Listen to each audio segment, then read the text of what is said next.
The great house at Collinwood, in present time, a time which appears to be tranquil and serene. But on this night, Barnabas Collins and Julia Hoffman returned from a frightening experience in the future, in the year 1995, to warn everyone of an impending catastrophe. How they returned remains a mystery. Barnabas has told of coming back through a children's playroom in the West Wing. But just moments ago, Quentin took Barnabas to the West Wing and proved to him that the door he thought led to the playroom actually led to a linen closet. But after they left, something very strange began to happen.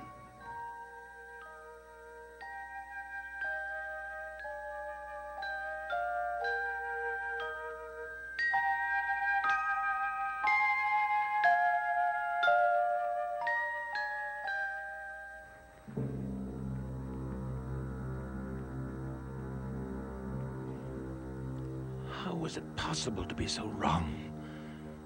I know the playroom existed. Now it doesn't. I know that a catastrophe is inevitable, and yet there isn't a sign to indicate when or how it will happen. If I could only contact the spirit of Daphne Harridge, I'd...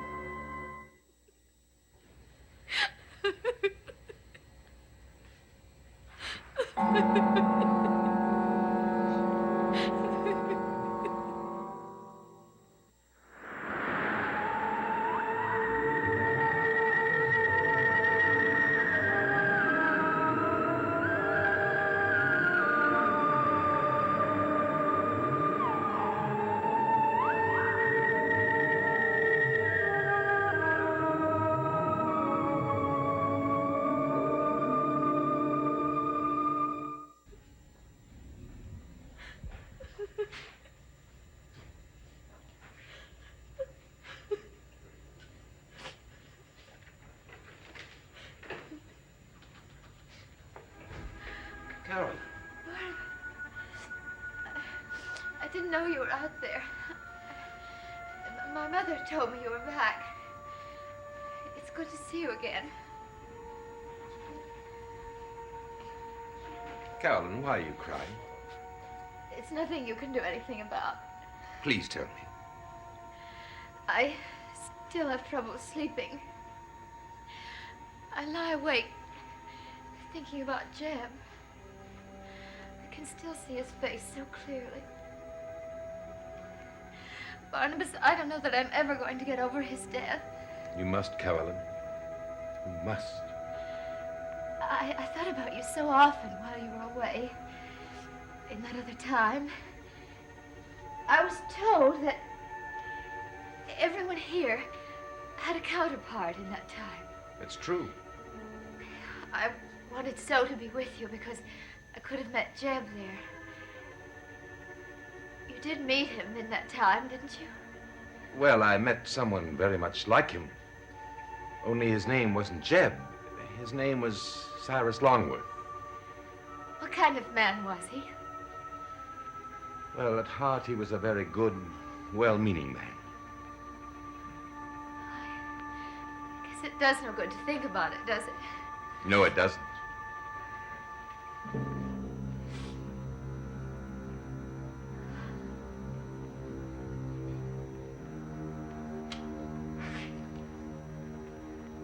Why are you looking at me that way?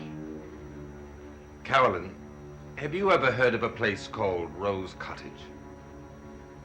No. Why? Are you sure? Yes, of course I am. Well, have you ever heard of a phrase, the night of the sun and the moon? Barnabas, why are you asking me all these questions? Oh, I'm sorry, I was just trying to find an answer to something. Have you ever heard of the phrase? The night of the sun and the moon? It sounds like a part of a riddle. As a matter of fact, that's exactly what it is.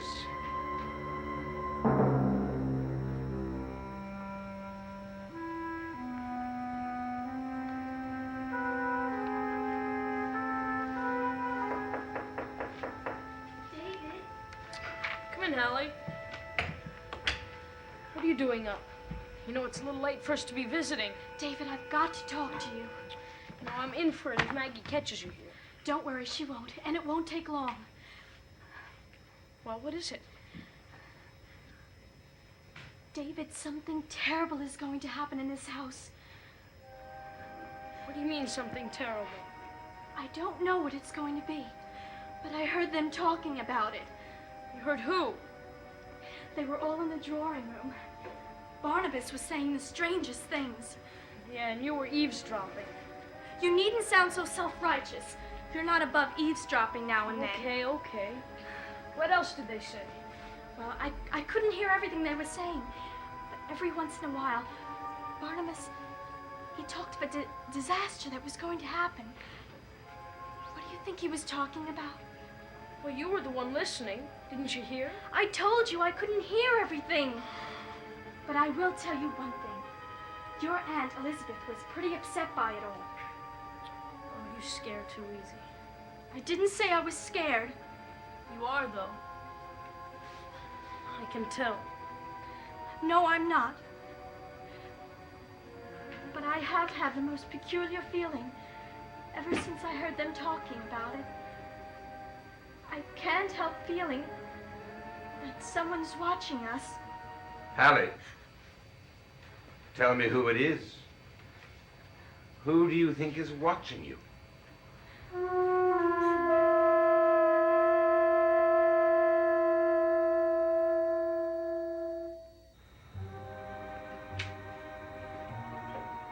Hallie, you said you felt that someone was watching you. Who do you think it is? I don't know. Have you seen anyone?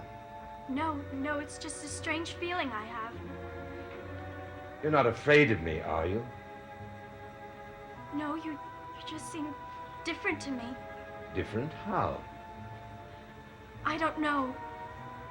Hallie, your uncle and I are very close friends. Believe me, I'm as interested in your welfare as he is. Thank you. May I go now? Of course, Hallie.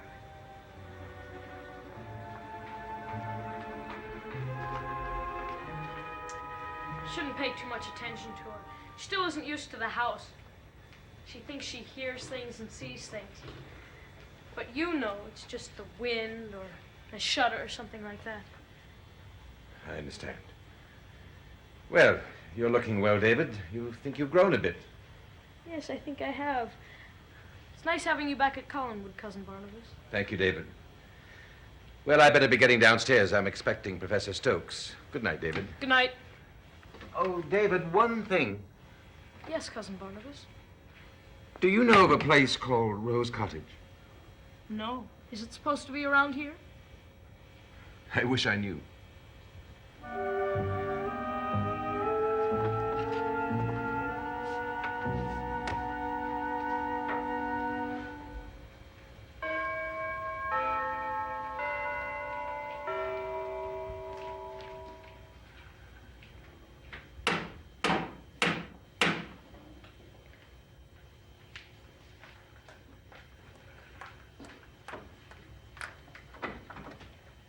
Good evening, Professor. Good evening, Carolyn.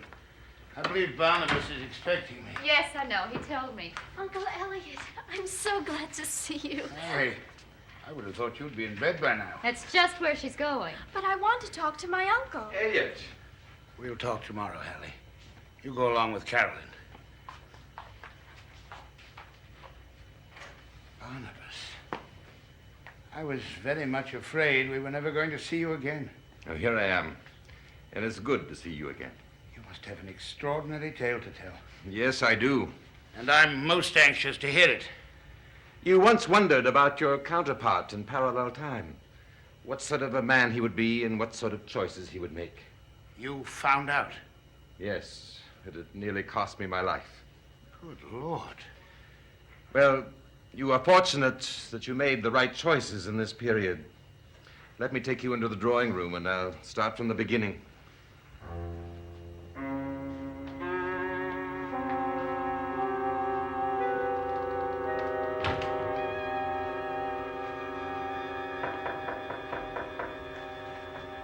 Come in. David. We've come by to say goodnight. Carolyn, why are you so anxious to send us to bed? Maggie usually lets us. I'm not Maggie. What's eating you? Nothing. I'm just... You're just what? What's the matter, Carolyn?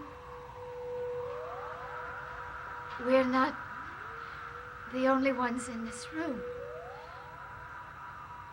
There's someone else here,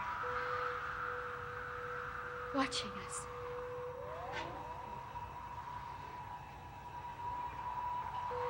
I can feel it. David, I was right. Carolyn can feel it too. Will you two just cut it out? Oh, Carolyn, I'm scared. No, you mustn't be. I'll protect you both. I won't let them harm you.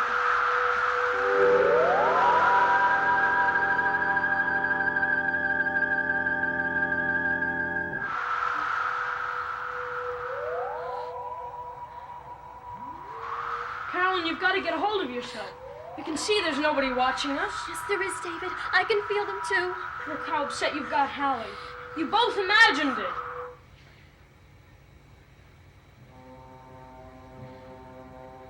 Holly, I'm sorry. David is right. There's no one else here. But you did feel something before, didn't you?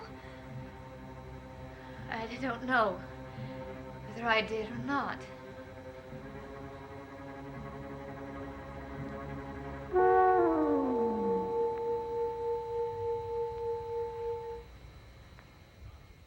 It's the most astonishing story I've ever heard. And every word of it's true. I have no difficulty in believing it, but comprehending it, that's something else again. A trip to the future. Fantastic. Elliot, there's no adequate way of describing what this house looked like in that time. Now, let's return for a moment to those ghosts you said you saw. Did you recognize them? The man and the woman, no. But I did recognize David, of course, but there was something very curious about him. What was that?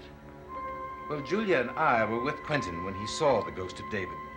When we questioned him about it, he swore that it wasn't David he saw at all, but it was somebody by the name of Tad. More and more mystifying. And more frustrating. We have absolutely no idea of the cause or time of this impending disaster. Well, we do have the few clues I was telling you about. Yes, but even you don't understand them. Elliot, there's no question that the David and the Hallie that we saw in 1995 were dead. The victims of some disaster that took place sometime in 1970. It could be days or weeks or months. We have no way of knowing. We'll just have to wait for some sort of sign. But in the meantime, I suggest that you cancel your trip to Europe. Europe? Well, yes. You see, in that time, you said that you were in Europe at the time the disaster happened here. Barnabas, I have no intention of going to Europe now. Or in the immediate future. I don't understand. Nor do I. But we must exercise extreme vigilance because I am convinced that this disaster, when it comes, must inevitably strike suddenly and without warning.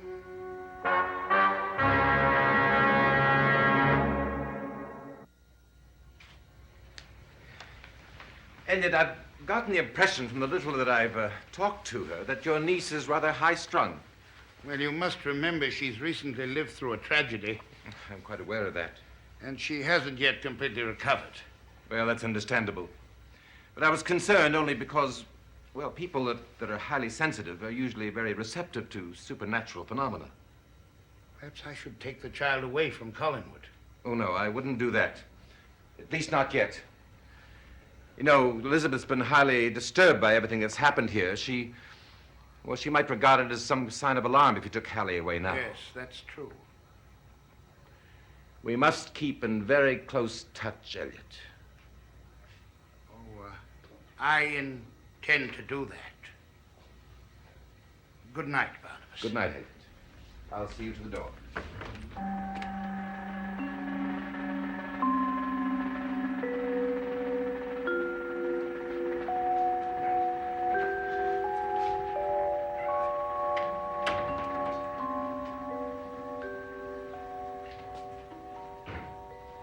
Carolyn. the children in bed? Yes. But if they don't sleep well, it'll be my fault. What are you talking about? I don't know what came over me. I was with them both, and I suddenly had the strangest feeling that we were being watched. I'm afraid I got a little hysterical and may have frightened Hallie. Can you describe the feeling? Well, it's the feeling you have when someone is behind you, but you know they're staring directly at you. You didn't see anyone? No. Maybe it was all just my imagination. Yes, you've been very upset lately. Yes, but I haven't been having premonitions. The curious thing is that I began to feel quite strange after I talked with you earlier this evening. To me? Yes, when you were asking me all those questions. I had the feeling then that you were deeply troubled by something, and I suppose that disturbed me. I'm sorry if I gave you that impression.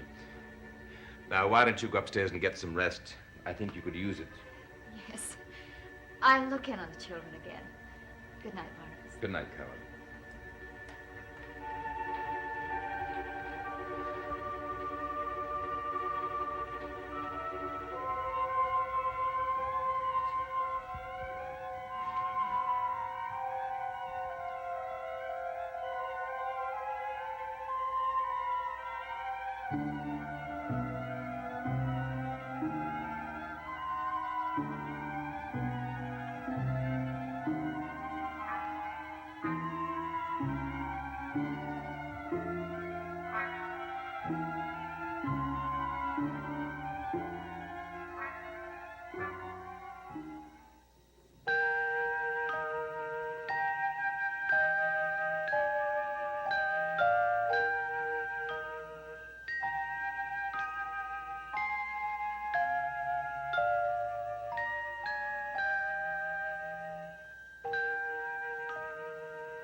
Hallie, what are you doing here?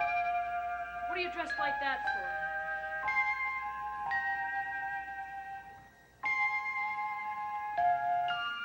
Why don't you say something, Hallie? Where'd you find the dress?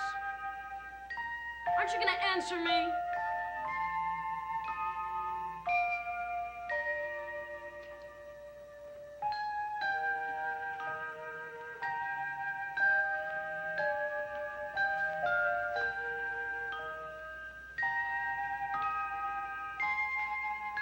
Hallie, would you stop clowning around?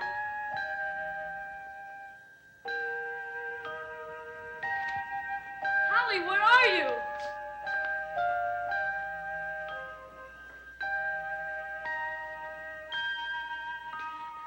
Hallie?